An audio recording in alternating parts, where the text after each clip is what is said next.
iniciando Encuentro Libertario. Y hoy vamos a hablar sobre las próximas elecciones en Chile y en Perú y sobre si este escenario representa algún suicidio voluntario. Para ello, para hablar de este tema, nos acompañan dos personas muy importantes. Una de ellas es Susan Bravo. Susan Bravo es presidenta del Partido Libertario de Chile. Susan, un gusto, muchas gracias por estar aquí. Un gusto igual, gracias por la invitación. Muchas gracias, Susan. También nos acompaña Martín Portillo. Martín es presidente y fundador del Centro Ilustración Republicana. Martín, muchas gracias, un gusto. Muchas gracias por la invitación. Un honor estar con ustedes. No, el honor es nuestro. Vamos a comenzar con Susan. Me gustaría preguntarte algo en relación a este escenario tan próximo, tan cercano que se avecina, y es sobre la situación política actual en Chile. Quería preguntarte sobre qué papel está jugando actualmente los partidos tradicionales y estos nuevos partidos emergentes en el escenario político. ¿Cómo identificas tú esta falta de credibilidad a los partidos que han estado surgiendo y en la irrupción justamente de grupos individuales que están tomando un escenario más importante en la esfera política de Chile? Bueno, los partidos que están desde antes han tomado una postura populista y no tienen sus ideas claras. Entonces, es fácil de que, por ejemplo, la derecha tome ideas de la izquierda tome ideas de derecha. Hoy en día ya no hay una diferencia entre izquierda y derecha. Son exactamente lo mismo. Y con respecto a los partidos nuevos, bueno, son pocos, pero están tratando de hacer como la diferencia. Hay algunos que prácticamente son iguales a lo que ya había antes, pero son muy pocos los que están tratando de hacer esa diferencia. Muy interesante. ¿Y consideras que esto es un problema actualmente en cómo la población logra asimilar una nueva vertiente política en relación a lo nuevo y a lo tradicional? ¿Cómo lo toma la población chilena? Sí, hay una desconfianza, porque cuesta ver rostros nuevos.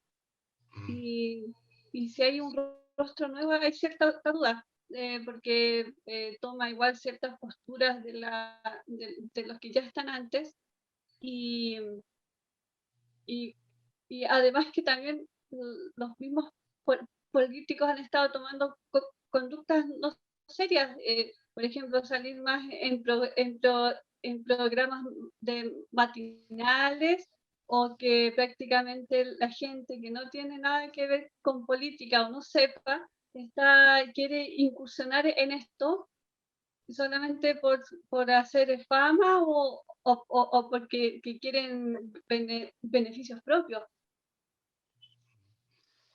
Muy compleja la situación, Susan, muchas gracias.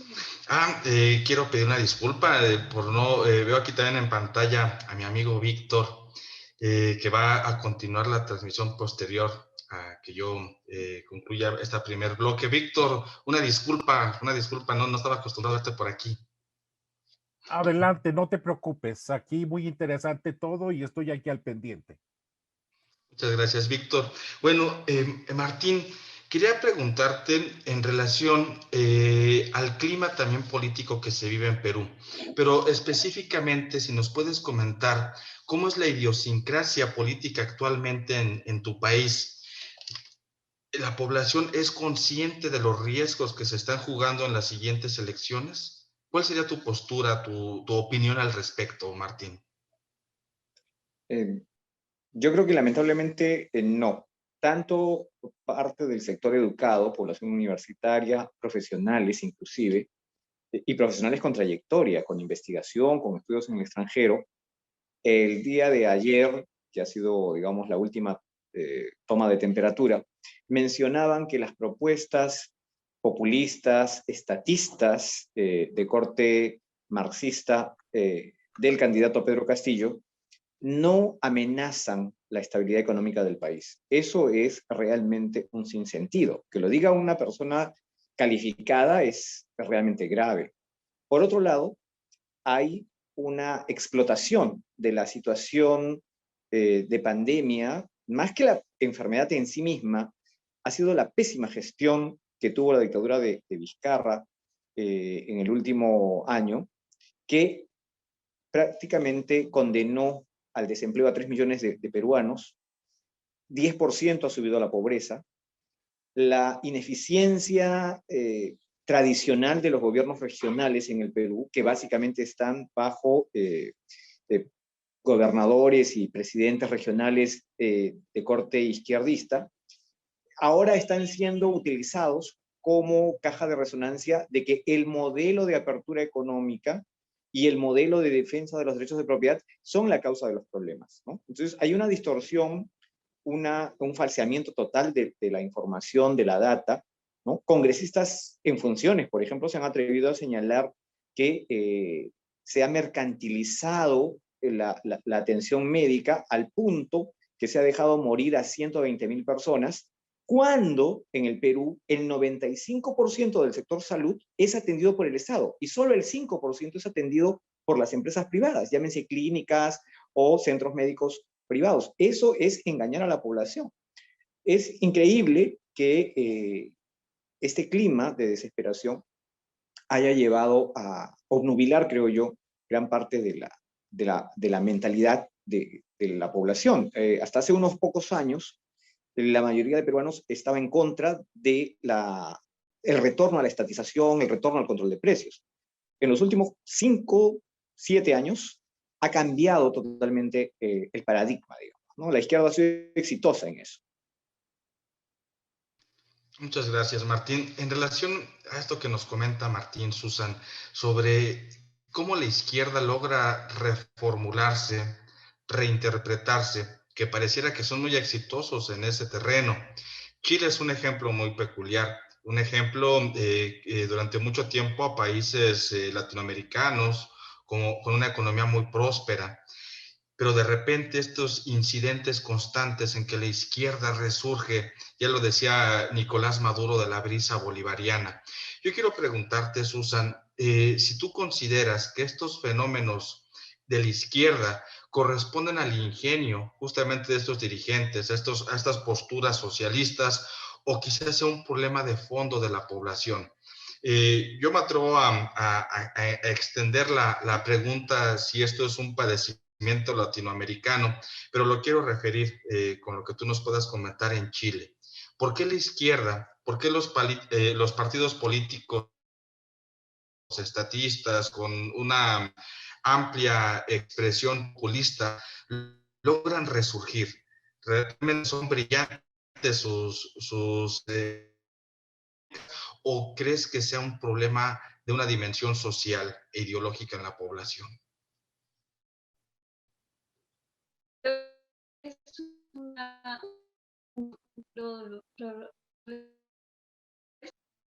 economía, en verdad, y muchas veces incluye también los medios, porque los medios también dan información errada, y sumado a esto también lo que dice la izquierda, que buscan siempre o sea, el problema para todos, siempre para la izquierda, es la desigualdad.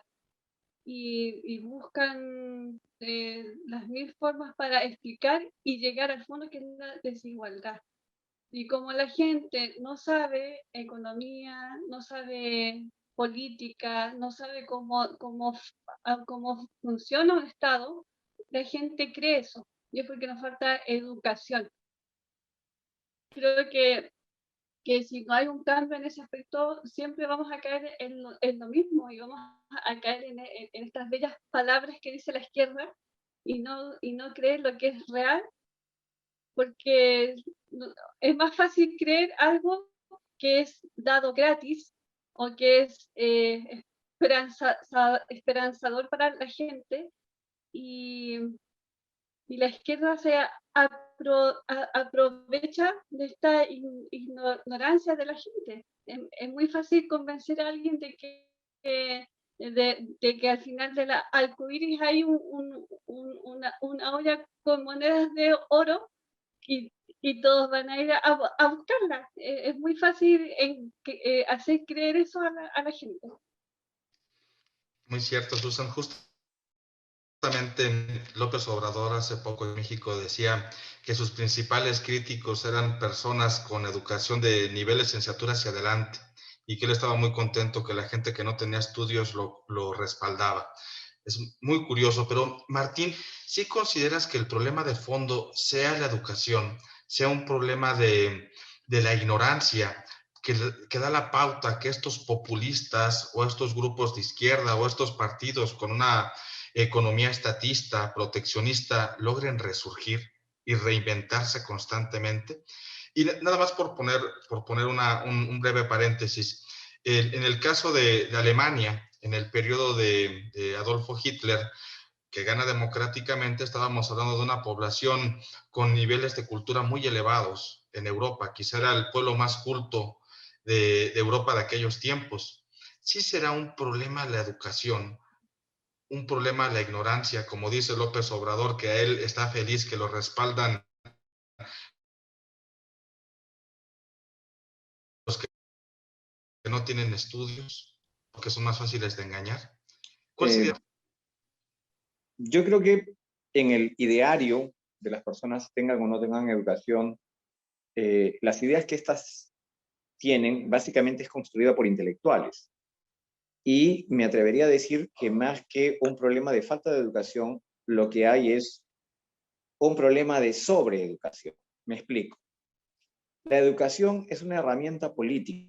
En Perú, los programas educativos de colegios estatales y de colegios privados son determinados por el Ministerio de Educación. Desde la infancia. Basta ver cómo se han reformulado los cuentos para niños, ¿no? Ahora la cigarra es la buena y la hormiga laboriosa es la egoísta, mala, no solidaria, ¿no? Empezando por allí, ya al niño tú le vas a crear una especie que ir en base al esfuerzo, al trabajo duro y al ahorro. Sumando a esto, la falsificación de nuestra historia nacional. En el Perú, tú puedes preguntarle a cualquier joven, digo joven porque yo tengo muchos años, entre 35 para abajo, ¿no? Y te va a decir, Fujimori era corrupto, el presidente Alberto Fujimori allá en los años 90. Fujimori nunca más. Le preguntas del problema de Sendero Luminoso, un grupo terrorista, del MRTA, otro grupo terrorista, no saben nada, jamás ellos dirían terrorismo nunca más. Es más, cuando se ha demostrado que el candidato Pedro Castillo tiene vínculos directos con el terrorismo, que incluso hay congresistas electos que han tenido relaciones con terroristas, y algunos de ellos salidos de las canteras de grupos asociados al grupo terrorista, lo que han dicho es, nos están acusando de ser terroristas. Se han victimizado y la población, increíblemente, no ha reaccionado.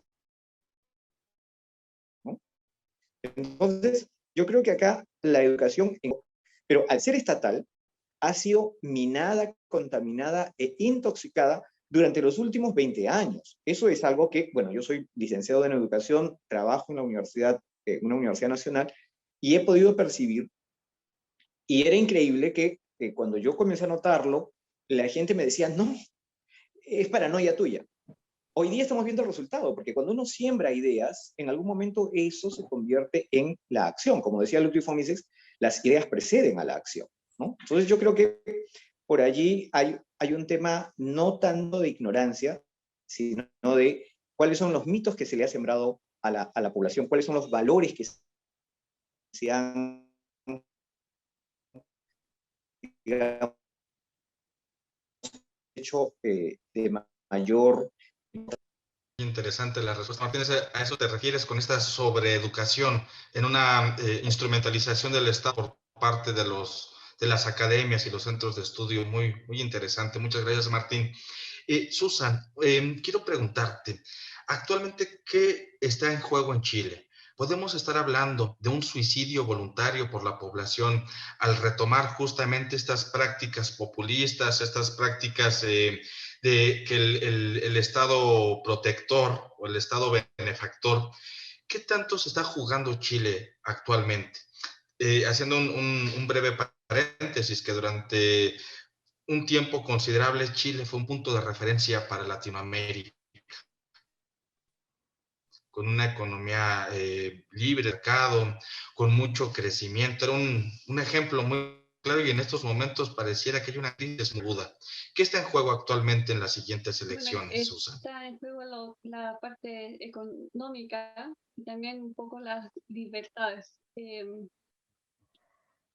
Estamos en un proceso en que prácticamente se le hace caso a las minorías en esta etapa acá en Chile, y eh, lo otro que es preocupante es la baja participación electoral. O sea, vemos que casi la mitad de Chile no está interesada en lo que pasa, en quién salga y cómo vaya a gobernar. Se ha visto que hay un triunfo prácticamente de la extrema izquierda, y además gente que no tiene o sea, los medios como para poder asumir un cargo, y gente que tiene, ya vemos en la Cámara de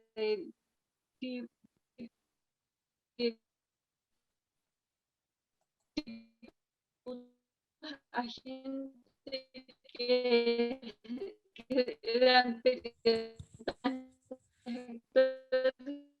vemos una mujer que ella es Pikachu, entonces eso, o sea, que el día no, es como, ¿qué es lo que quiere la gente? Que quieren cosas ya, pero y se dejan convencer por por lo que ellos dicen, no son capaces de investigar si lo que te están diciendo es verdad, o es así, o se puede hacer. Sí, es un fenómeno muy lamentable. Justamente aquí en México, que estamos también en una situación, pues las elecciones vienen para la siguiente semana, el futuro del país. Y en relación a lo que comenta Susan de políticos o políticas que se dice de Pikachu y demás, aquí es curioso y es tan patético. Hace poco en un evento político de un partido, llevaron a una stripper a desnudarse frente a la gente en su meeting político. O sea, ya es una cuestión grosera y patética lo que se vive, y es sumamente terrible, justamente por lo que comenta Susan. Muchas gracias. Martín, quería preguntarte algo en relación a este mismo punto con Susan, sobre qué se está jugando Perú. Hay un suicidio voluntario con esta extrema izquierda que está empujando con muchos bríos en tu país. Pero antes de eso, también quisiera mencionar algo en relación justamente a un escenario que se puede ver compartido tanto en Chile como en Perú, que es cuando el discurso político se convierte en un discurso moral. ¿Qué pasa en esos momentos? Vemos en el caso, por ejemplo, de Chile, que el discurso de la izquierda, es decir, vamos a echar atrás una constitución, la constitución de Pinochet, y a partir de ahí se usa un discurso moral para descartar justamente al discurso político.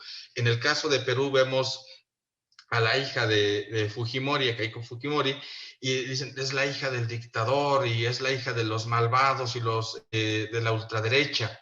¿Qué pasa cuando el discurso político se convierte en un discurso moral de descalificación?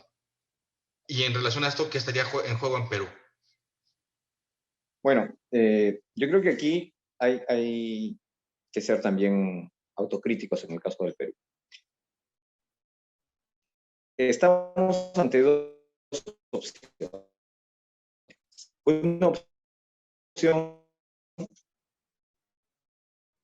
mercantilista, porque no apoya el libre mercado que Fujimori.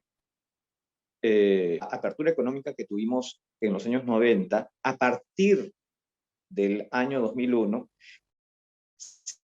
inició una especie de minado desde los ministerios, desde las instancias gubernamentales del mercado. Con ese discurso de las fallas del mercado, ¿no?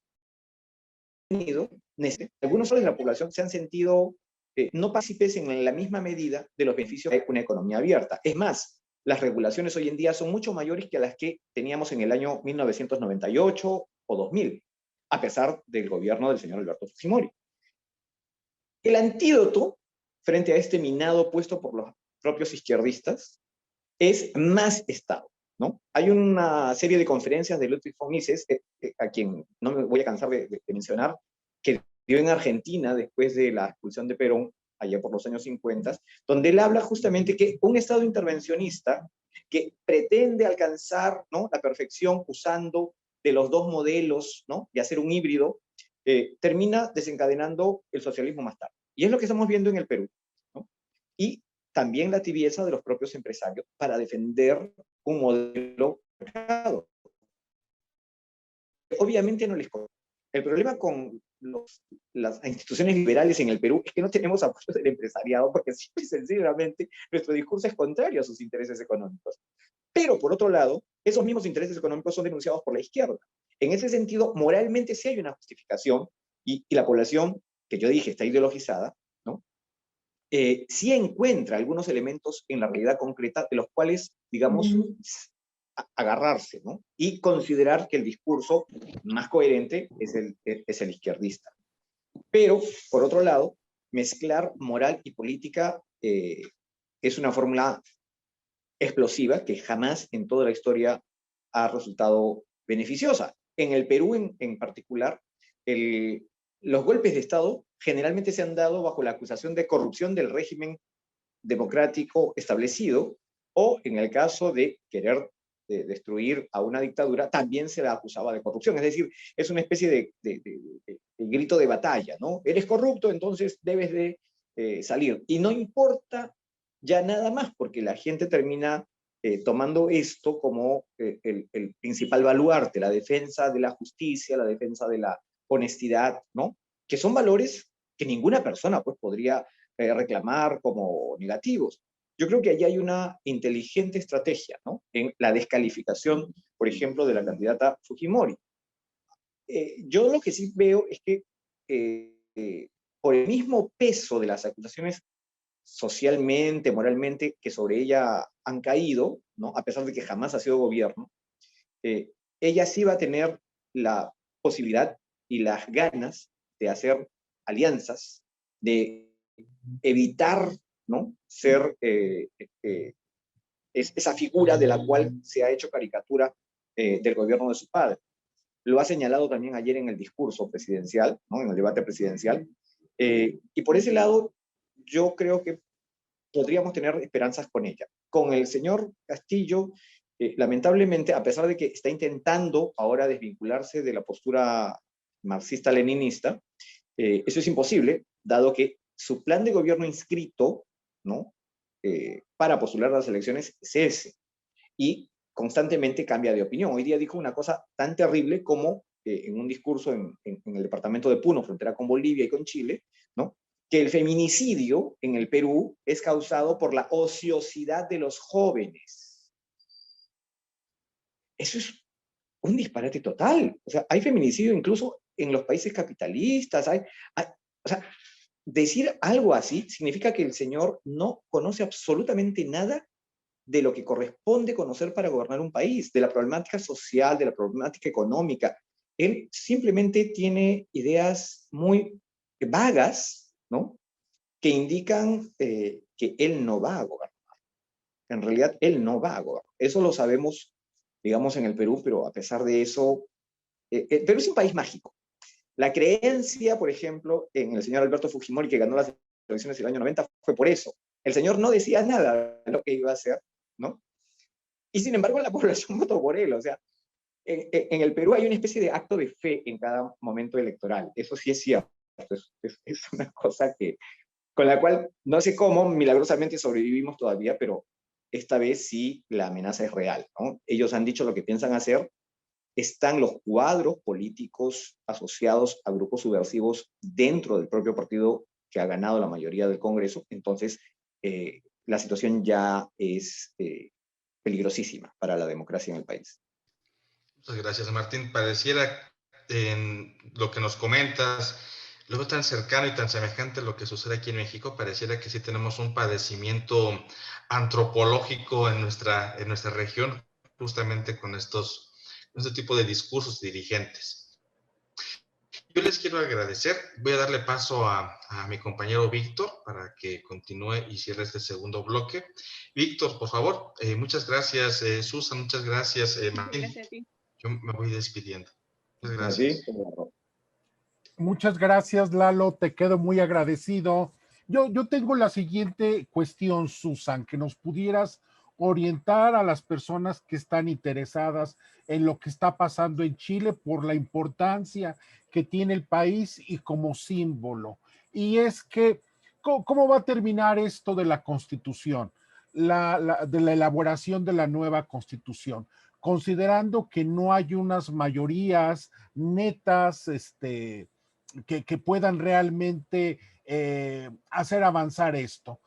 Son grupos muy atomizados, los partidos tradicionales quedaron en minoría, solamente uniéndose podrían tener alguna mayoría en la decisión de la Constitución, y los grupos independientes son demasiado atomizados, lo cual habla de que puede ser un proceso muy largo, muy penoso, muy disruptivo para la sociedad chilena.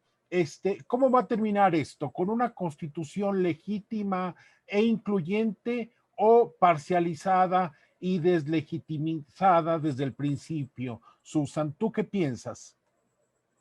Bueno, yo la verdad, a modo personal, no le tengo mucha fe a la nueva constitución.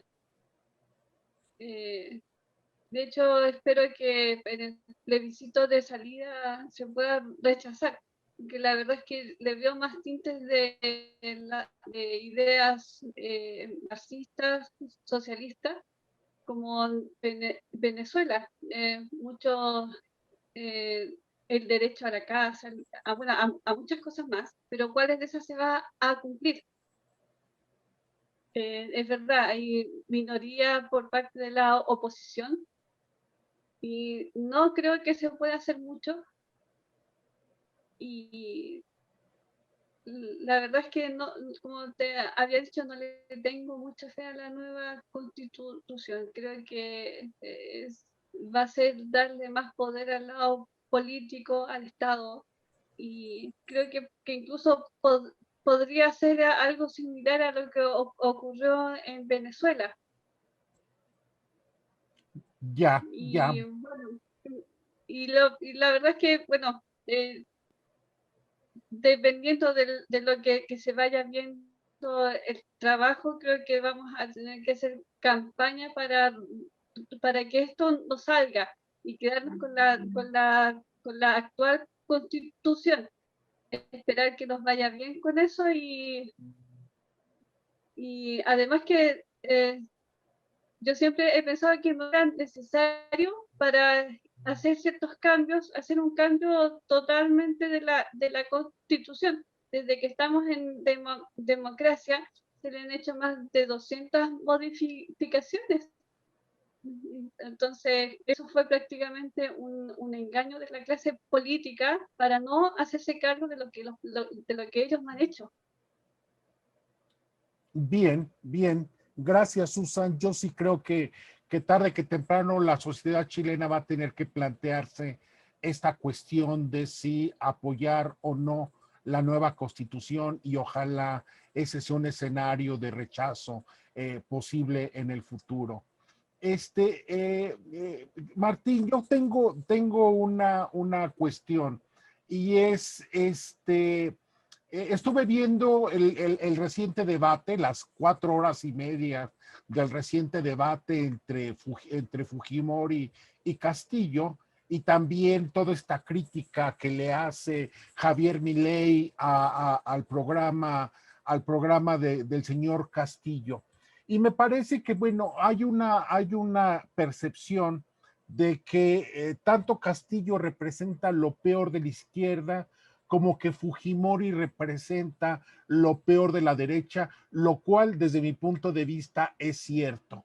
Pero esto oculta, me parece, esta constatación, que realmente lo peor de la derecha todavía es infinitamente superior a lo que podríamos esperar, el desastre económico, humanitario y político que pueda suceder con el señor Castillo. Él habla de un Estado interventor, controlador, totalitario, que se mete en la vida de las personas, y me parece que eso no es realmente algo que pueda tranquilizarnos. ¿Cuál es tu postura respecto a ambos candidatos, Martín? Bueno, no quiero dejar de pasar la oportunidad para, digamos, expresar mi solidaridad con Susan Bravo y el pueblo chileno. Espero que no cambien su constitución. Yo soy peruano. Susan debe saber que en el Perú, Chile todavía carga con una mala imagen, pero yo soy un amante de Chile. Siempre lo he sido, soy profesor de historia, y creo que Chile ha dado un excelentísimo ejemplo, ¿no?, en los últimos 40 años, y sería penosísimo que pierdan ese liderazgo en América Latina. Yo pienso que ha sido la república más pura que hemos tenido en toda la historia de América Latina, al menos en la parte sudamericana, por ese lado. Así que yo, si es necesario, no sé, todo lo que podamos hacer desde el CIR, desde el Perú, por apoyar a la Constitución de Chile y a los demócratas chilenos, cuenten con nosotros. Por otro lado, al igual que en Chile, ¿no?, que seguí de cerca las elecciones del año pasado, no es ni siquiera el 30% de la población la que planteó el tema del referéndum. Y en el Perú, las elecciones las gana Pedro Castillo en primera vuelta y no alcanza ni siquiera el 20%. Entonces son una minoría, como decían hace un momento. Es una minoría que pretende avasallar el país, ¿no? Y sí, ciertamente, es además una minoría impermeable a alianzas, impermeable al consenso, impermeable al diálogo, al acuerdo. Tanto así que las fuerzas políticas cercanas a la izquierda radical que se aproximaron al señor Castillo en las últimas semanas han terminado o silenciadas después por la falta de coherencia, consistencia y unidad de criterio, ¿no? O simplemente han dicho, con ellos estuvimos, quisimos conversar, pero no, me desentiendo, ¿no? Eso nos demuestra el grado de intolerancia del cual hoy, que son candidatos, son capaces. Por lo tanto, lo que va a suceder después es mucho peor. Ellos han planteado destruir todo nuestro sistema jurídico con una nueva constitución. Y establecer o convocar a una asamblea constituyente es concentrar el poder absoluto en un conjunto de personas que puede hacer y deshacer. Es jugar a ser dioses. Y eso es lo más peligroso que le puede pasar a un país. Nosotros, por eso mismo, estamos en contra de la convocatoria de una asamblea constituyente, ¿no? Porque, en primer lugar, no es necesaria. En segundo lugar, se está haciendo bajo argumentos falsos, ¿no?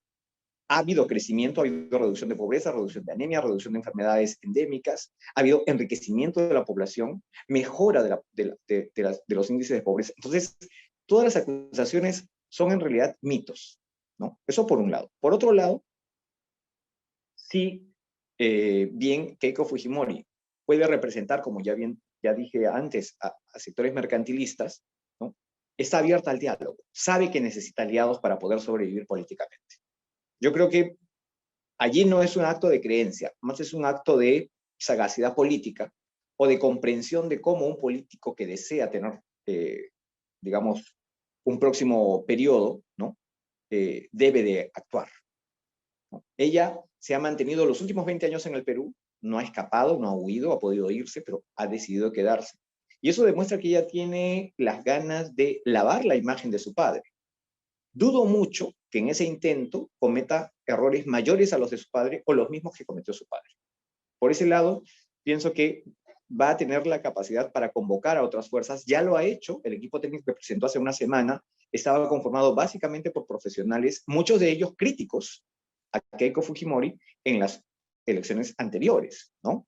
Profesionales que le enrostraban muchos de los errores del gobierno de su padre, y ella ha tenido la capacidad para, digamos, abrir el partido hacia ellos. Entonces, está buscando lazos de comunicación, vínculos, ¿no? Con voces críticas, que además creo yo podrían ser una garantía de la propia estabilidad democrática. Sí sabemos, porque ya se ha amenazado públicamente, de que si no gana la opción de Castillo, ellos van a soliviantar el país. Eso sí lo sabemos. El año pasado pasamos por una experiencia así en la capital, quisieron imitar las revueltas de Chile, felizmente no se llegó a tanto, pero tememos que se pretenda hacer algo así, ¿no? Y por eso mismo creo que debemos de votar hacia esa opción, que nos ofrece además la oportunidad para reconfigurar, restablecer algunos de los indicadores económicos y calmar, satisfacer las necesidades perentorias de la población, que han sido agudizadas por la mala gestión, ¿no?, que se ha tenido a raíz de la pandemia. La pandemia ha generado una intervención del Estado asombrosamente negativa. Se ha prohibido importación de oxígeno, importación de mascarillas, es decir, se ha condenado a la población a morirse porque no se dejó que el sector privado pudiera atender las necesidades que el Estado no estaba atendiendo. Eso es criminal, ¿no? Keiko ha ofrecido ayer que ella va a permitir esa apertura, ¿no? Y en ese sentido, creo, sería la manera más efectiva, ¿no? Yo sí considero que podemos tener esperanzas en ese sentido de preservar la democracia, ¿no?, y perfeccionarla, ¿no? Es un ejercicio que debemos de realizar siempre. Ojalá, Martín. Pero yo no me quiero ir un poco más para allá sin preguntarte antes, Martín. ¿Keiko Fujimori es lo mismo que Alberto Fujimori? No, lamentablemente no. Y lo ha demostrado en los debates. Su papá tenía otro esprit. Ella inclusive a veces da la impresión de que no quisiera ganar las elecciones. Es lo que mucha gente comenta, ¿no? Ayer se la ha visto bastante bien, ¿para qué?, ¿no? Pero no tiene ese tono de respuesta, de agilidad que tenía su papá. Dos, su papá no tenía pasado político, así que por ese lado, digamos, tenía una hoja en blanco detrás, no tenía un pasado. En el caso de Keiko, tiene acusaciones, pero no condenas, ¿no? Y estas acusaciones son utilizadas como una estrategia de desprestigio de la candidata, ¿no? Eso durante 20 años yo diría que se la ha perseguido, ¿no? Pero ella no ha sabido levantar eso más bien como un elemento positivo, es decir, señalar que ella ha podido en cualquier momento irse del país y no lo ha hecho. Ella no ha huido. Tenemos presidentes en el Perú que sí han huido, ¿no? El señor Toledo está en Estados Unidos, el señor Alan García se fue a Francia, ¿no?, acusados por corrupción, y huyeron. Ella no huyó, ella se quedó acá para enfrentar la justicia. Eso es algo que ella no ha sabido explotar suficientemente de cara al discurso de crítica que se hace sobre ella, ¿no? Eso sí me parece extraño. O en todo caso, quizás para no exacerbar más ese aspecto, pero sí creo que no va a tener la misma actitud que su papá. Su papá planteó gobernar con un modelo, que era continuar el modelo, pero lo que hizo fue un modelo totalmente diferente.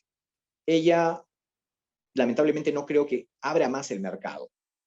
Ese es el problema con ella. Lo cual sería genial, ¿no? Porque podría llegar a hacer las reformas que, de una magnitud similar a la de su padre. Yo creo que sí. ¿Por qué? Porque tiene también un 20% de apoyo y tiene casi un 30% de gente que está expectante, ¿no?, y que no optó por la izquierda. La izquierda generalmente en el Perú tiene el 20% como máximo. O sea, tienes el 80% al otro lado, ¿no?, entre centristas y cercanos a la derecha. Y ella no está sabiendo explotar ese bolsón. Ese es un problema, creo yo. Y allí en ese bolsón están también las poblaciones del interior del país, ¿no? Que básicamente se dedican al comercio, ¿no? Un discurso de menores impuestos, de apertura comercial, de facilitamiento para las importaciones, eso le abriría las puertas fácilmente. Sin embargo, no está explotando esa beta, ¿no? Entonces, yo creo que por ese lado no es tan buena política como su padre, me parece. Está jugando más a ser centro, ¿no? En ese sentido, no tan extrema, digamos. Y claro, eso sí le sirve en el contexto frente a un discurso marcadamente izquierdista, ¿no? Pero que ha empezado a terminar gustando a cierto sector de la población. Bien, Martín. Susan, Martín señalaba hace un momento este fenómeno tan lamentable de la violencia que asoló a Chile hace unos meses. Yo quisiera preguntarte, Susan, ¿dónde están ahora estos grupos violentos? Estos grupos que pusieron de cabeza al país. Yo he escuchado versiones de que muchos de estos grupos están parapetados en estas gentes independientes que llegaron al Congreso, algunos de estos grupos que llegaron al Congreso de manera independiente. Pero, ¿tú qué nos puedes comentar al respecto? Bueno, muchos de estos grupos han sido influenciados por ideas de izquierda y obviamente ellos tratando de hacer también un poco de diferencia le han dado voto al que es, el que es independiente, pero igual sigue siendo de izquierda.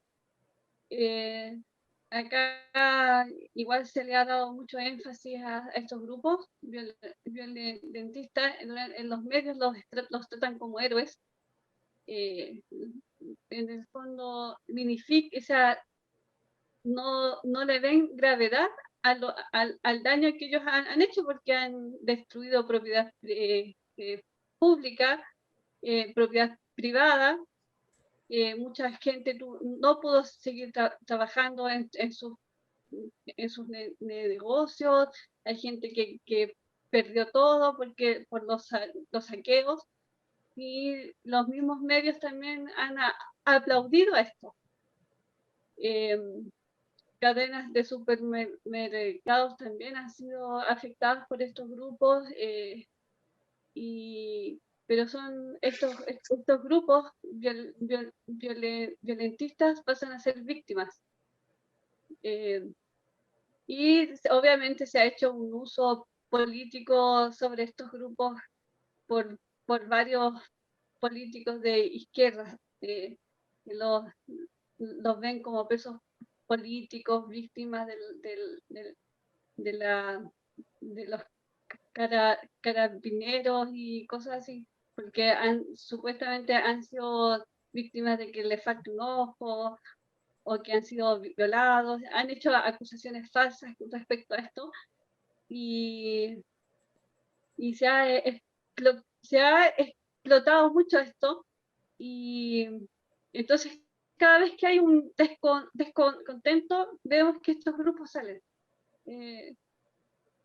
Ya es como pan de cada día esto, al punto de incluso quemar iglesias, museos, bueno, y como se ha visto antes acá. Ya. Y se está viendo algo normal.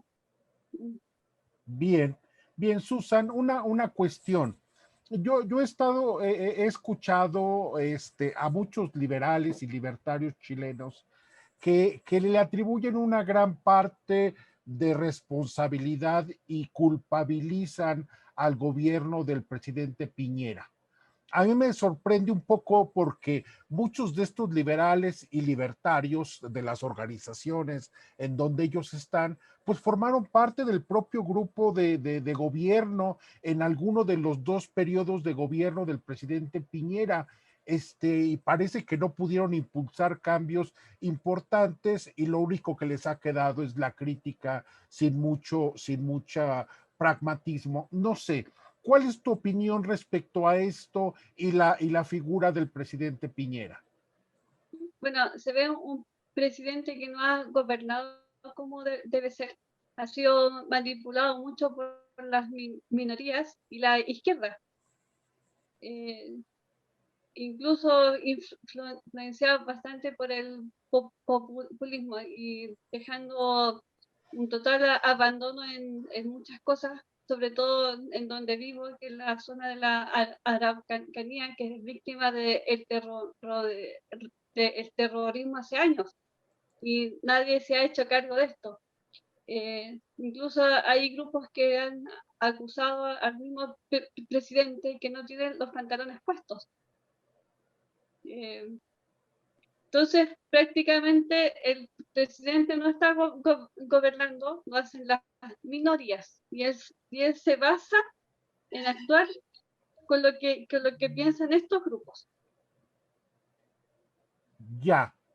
Martín, yo tengo hace un momento mencionabas la vinculación de Castillo y su partido con estos grupos violentos que respaldaron y abrigaron, y creo que siguen abrigando a Sendero Luminoso.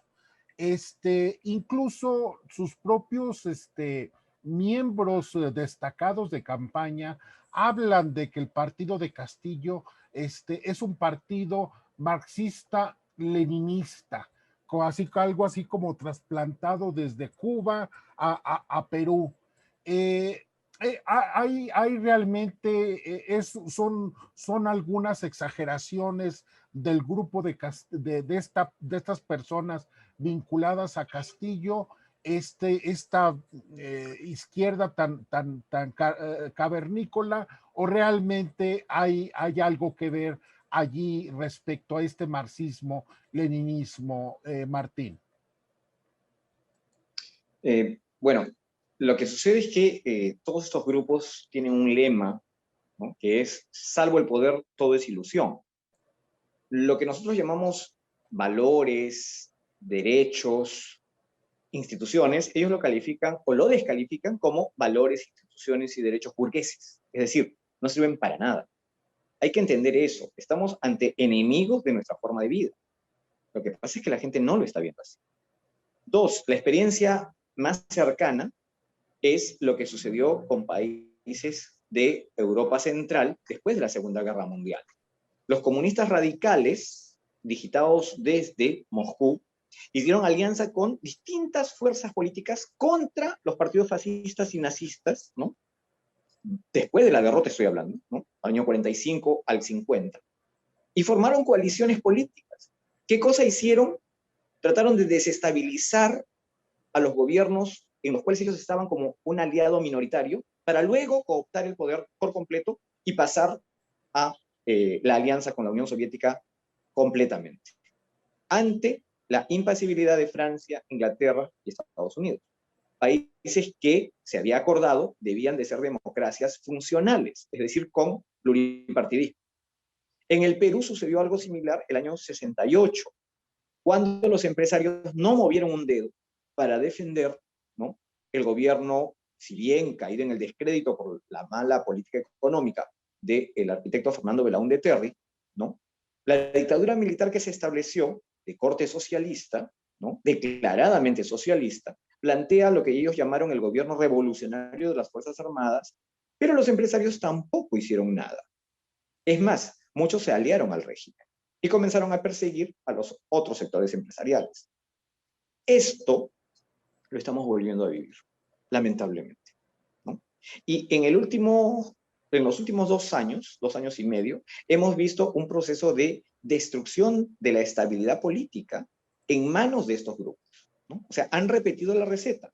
La epidemia, la pandemia les ha servido como cereza del pastel, porque ha facilitado su cooptación del poder. Se cerró el Congreso anterior, se intervino el Tribunal Constitucional, se han intervenido las fuerzas policiales y las fuerzas armadas, es decir, se ha colocado a personal, digamos, sensible en puestos de importancia, ¿no?, que podrían avalar un golpe de Estado procomunista en el Perú. Eso no es ninguna fantasía ni es paranoia, eso es lo que estamos viviendo, ¿no? Lo que sucede es que todavía muchos, inclusive liberales, consideran ¿no? Que la población tiene la capacidad suficiente para enfrentarse. No la vamos a tener porque ellos han entrenado hordas, ¿no? Y están asociados al Sendero Luminoso. Eso tampoco es una fantasía. Más de 200 miembros del Partido Perú Libre son miembros del Movadef. El Movadef es un grupo de fachada de Sendero Luminoso. Algunos de los lemas de los congresistas electos en eventos públicos corresponden a los lemas de los partidos subversivos, de los movimientos terroristas, ¿no? Es más, la prensa se niega a llamar como terroristas, ¿no? Este tipo de prácticas o de lemas, que en nuestra historia reciente, en los últimos 40 años, sí se corresponden con ese tipo de praxis. Ni siquiera ha tenido que hacer nada el partido contrincante, el partido de la señora Keiko Fujimori, sino que ha salido por boca de ellos mismos sus propios comentarios, sus propias declaraciones públicas. O sea, están tan seguros de que van a tomar el poder que después del triunfo de la primera vuelta, no pararon durante 15 días de reclamar esas reivindicaciones con ese tipo de terminología, ¿no? Y cualquiera que esté en política sabe que la terminología y la simbología son elementos identitarios para poder darle un mensaje a la población, ¿no? Entonces, no es que sea una campaña de desprestigio, una campaña de descalificación, llamar a la candidatura de Pedro Castillo una candidatura asociada no solamente al marxismo-leninismo, sino a los grupos terroristas que llevaron al país a la catástrofe en la década del año 80, en la década de los 80. O sea, eso es una realidad con la cual estamos en este momento confrontados, ¿no? El grado de presión que están ejerciendo en provincias también es algo que no está siendo denunciado por la prensa. Se está amedrentando a la población para no ir a votar o para votar fotografiando la cédula de votación e indicando entonces que yo voté por tal y no por tal. Se está violando la privacidad del voto. Se está violando el derecho de las personas a votar según su conciencia, porque se les está obligando a tomar fotografía de su cédula de votación para enviársela justamente al directivo del partido correspondiente. Eso es un crimen y no está siendo denunciado, no está siendo recogido por las autoridades competentes. Eso es gravísimo. Sí, Martín. Yo quiero, ya estamos finalizando ya nuestro programa. Yo quisiera plantearles solamente un par de preguntas adicionales a cada uno de ustedes. Martín, en tu caso, Perú vivió, y me parece que de manera muy destacada, un boom económico. Algo que hace 20 años nadie tenía en el radar. Yo recuerdo cuando el presidente Alan García vino a México y se puso a cantar en Garibaldi y el rey, y bueno, pues reviviendo toda esta mitología populista, y uno no esperaría que después tendría un destacado segundo periodo de gobierno, y que empezaría Perú a cambiar. ¿Cuál es tu expectativa? ¿Este crecimiento continuará? ¿Se detendrá? Porque me parece que la candidatura de Castillo ya va muy adelantada, me parece en este momento, aunque hay un empate técnico en apariencia, me parece que están dadas las condiciones para un posible triunfo de estos personajes. Sí, mira, ya nada más después del resultado de la primera vuelta, el dólar se disparó de 3.60 a 3.80. Han salido del país en las últimas semanas más de 2.000 millones de dólares en fondos, ¿no?, de inversión. Se han paralizado más del 50% de proyectos de inversión y de negocios, solo en estas semanas, al margen de la paralización económica debido a la crisis de la pandemia. Es decir, hay temor entre las personas del común, entre los inversionistas pequeños, medianos y grandes, ¿no? El pan acaba de subir de precio porque el dólar se ha disparado. La gasolina ha subido de precio. O sea, todo eso está pasando en este momento, ya, ¿no? Entonces lo que se nos viene es mucho peor. Yo pienso que este crecimiento económico, que sí redujo la pobreza, generando un sector emergente, comerciantes, ¿no? Comerciantes al margen de la ley, lo que llamamos nosotros informales, son nuestra esperanza. Ellos son los que podrían defender nuestra apertura económica, porque ellos dependen mucho de los insumos, de los productos importados, ¿no? Incluso algunos son parte de una cadena de producción que, si bien tiene bases informales, exporta producción fuera del país.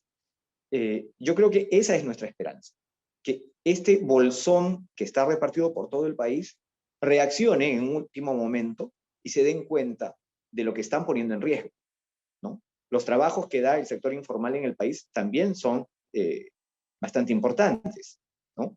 Entonces, yo no tiro la toalla, la verdad, no tiro la toalla.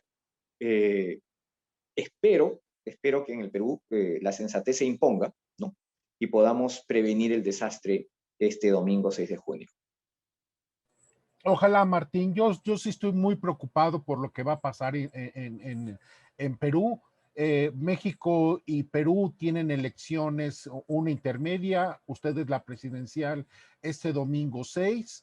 Y bueno, no soy muy positivo respecto al resultado de ambas elecciones.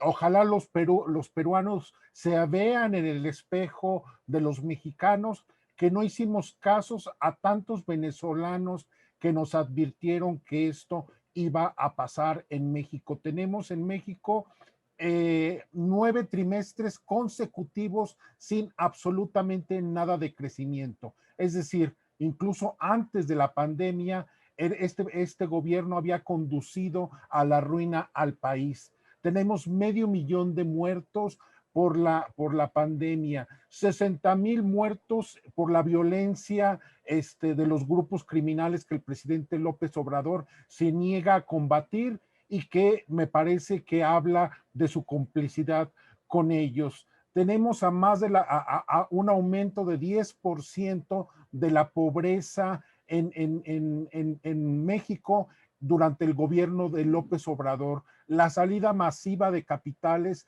y de inversionistas y empresas. Bueno, me parece que esto que estamos viviendo en México, por no haberle hecho caso a los venezolanos que nos los advertían, esto puede pasar en Perú y ojalá los peruanos tengan la madurez de verse en este espejo que realmente ahí está, no son inventos y pueden constatarlo fácilmente en cualquier hemeroteca y en cualquier medio de comunicación.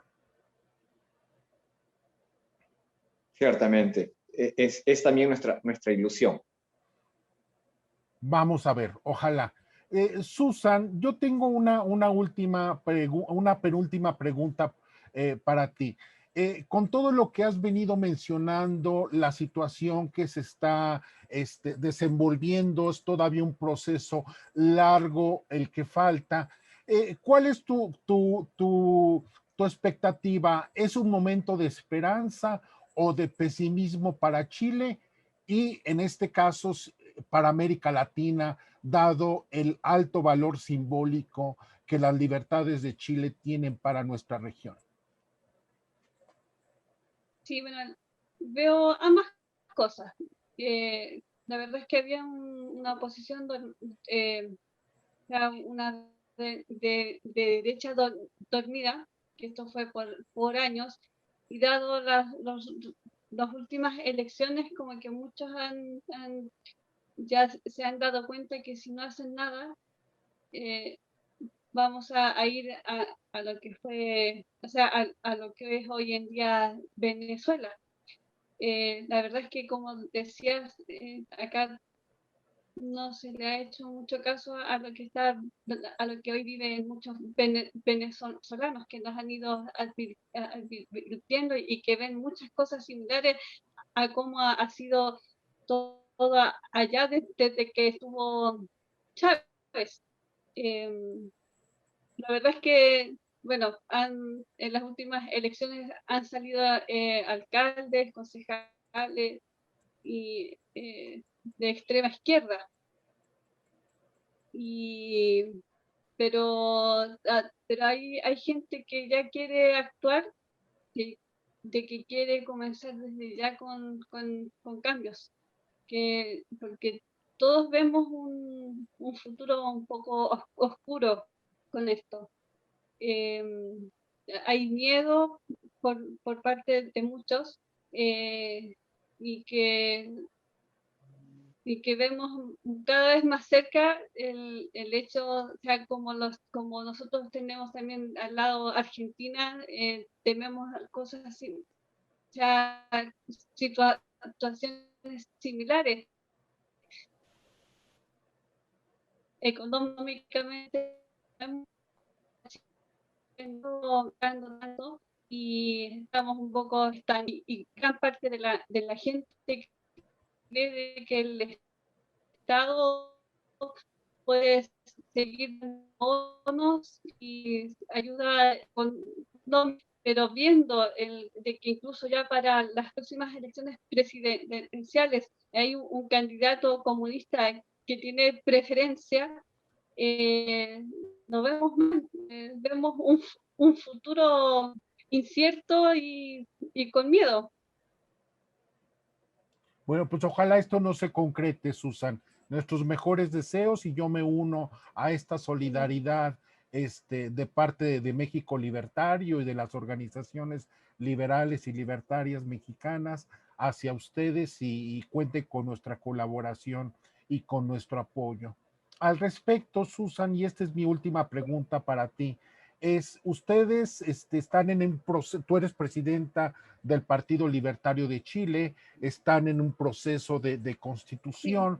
Yo quisiera, en vista de la debilidad intrínseca de los grupos políticos libertarios en nuestra región, ¿qué consejo le puedes dar tú a los libertarios latinoamericanos que quieren organizarse?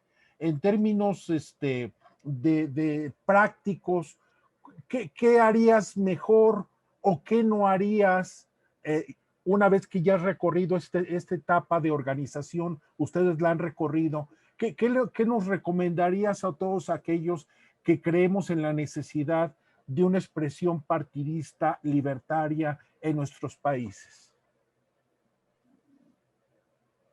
Pero creo que nosotros debemos ocupar todos los espacios que ha usado la izquierda. Creo que también estamos cometiendo a veces el mismo error de solamente enfocarnos en la parte económica y judicial, pero también estamos dejando muchas otras áreas más. Creo que debemos aprender a dar hacer. Nosotros tenemos que estar en todas partes, en el lado cultural, educativo, social. Tenemos que hacernos visibles en varias partes. Estar en juntas de vecinos, en centros de alumnos, en las artes, en todas partes, porque la izquierda lo tomó todo. Entonces nosotros tenemos que tomar todo otra vez. Bien, bien, gracias, Susan. Martín, yo quiero también preguntarte algo similar. El Centro de Ilustración Republicana que tú diriges y tú fundaste, bueno, muchas de las actividades que ustedes realizan me parecen de una gran calidad. En general, me parece que el enfoque de ustedes es en cierta medida parecido a lo que también nosotros pretendemos en México con México Libertario. ¿Qué consejo le darías tú a organizaciones como la nuestra de México Libertario y de tantas otras organizaciones libertarias y liberales que tratan de difundir las ideas de libertad después del camino que tienes recorrido de manera tan productiva? Bueno, te agradezco las palabras, me parecen un poco excesivas, pero desde nuestra pequeña parcela, yo creo que lo que se debe de hacer, como quiero rescatar lo que dijo Susan, es multiplicarnos por todo lado, ¿no? Y atacar las facultades de educación. Los profesores deberían de tener, por su propia formación profesional, empatía con la libertad. y lamentablemente no la tienen, ¿no? Y es porque falta un discurso liberal dentro de las carreras ligadas a la educación, a la psicología, a la psiquiatría, a la medicina. Acabamos de ver que se ha instaurado prácticamente una dictadura, ¿no?, basada en el aparato farmacrático. Y eso se debe a que no ha habido voces liberales en esos ámbitos profesionales, ¿no? Yo creo que también las artes, ¿no? Porque mal que bien, hoy en día el YouTube, el Twitter, el TikTok, ¿no?, ya la televisión prácticamente ha pasado de moda, son el nuevo circo de las mayorías. Y si no hablamos con un lenguaje, a mí la verdad que eso me resulta quizás imposible, pero debe haber, y de hecho hay, porque si la izquierda puede entrar y tallar allí modelos y lograr impactar en la mentalidad, yo creo que desde la libertad también se puede, ¿no? Y generar espacios, ¿no?, donde la libertad sea vista como un valor importante, no como un privilegio de minorías, cosa que no lo es en realidad, ¿no? Yo creo que es el mismo discurso, repartirnos, multiplicarnos, ¿no?, hacer alianzas y, bueno, en el caso del Perú, quizás la participación política ha sido nula o muy escasa, ¿no? Apostar por personas que simpatizan con el mercado, no importa de qué partido sean, pero apostar por ellos, ¿no?, apoyarlos para tratar de que sean, ¿no?, mientras no tengamos candidatos liberales, lo más cercano a un candidato liberal. Yo creo que por ese lado también hay una obra por hacer en el Perú. Y multiplicar las voces, ¿no? El eco, cuanto más se pueda llegar a la población, como bien decía también Susan, los centros escolares o los grupos estudiantiles, los padres de familia. Yo hace unos años, hace unos meses, nada más, menos de un año, hablé propuse en una reunión de amigos, ¿no?, ¿por qué no creamos Fathers for Liberty, ¿no? Fathers for Liberty. Existe Students for Liberty. Ok, Fathers for Liberty, porque mal que bien, los jóvenes ya se están convirtiendo en papás, ¿no? Y los papás a veces no entienden a los hijos, entonces, Fathers for Liberty. Y mira, justo ahora, en el Perú, quienes han salido a defender nuestra democracia son personas de 80 años. Están haciendo videos en todo el país diciendo no queremos terrorismo, porque esas personas sufrieron la violencia terrorista. Y están pidiendo que vayamos a votar, y ellos han dicho, personas de 90 años, son videos que conmueven, ¿no? Decir, yo tengo 90 y tantos años, me llamo así, y voy a ir a votar por la democracia, por mi país. O sea, realmente nos olvidamos de hablarle a distintos sectores de la sociedad. Creo que eso nos está pasando factura, pero, insisto, no creo que la lucha esté perdida, ¿no? Yo creo que es un pequeño bache en el camino, ¿no? Y sí apuesto porque la sensatez de los chilenos se imponga, ¿no? Y se mantenga ese modelo tan señero, tan luminoso de una democracia funcional en América Latina, ¿no? Por eso hago mis votos también por la República de Chile. Y bueno, a ustedes, hermanos mexicanos,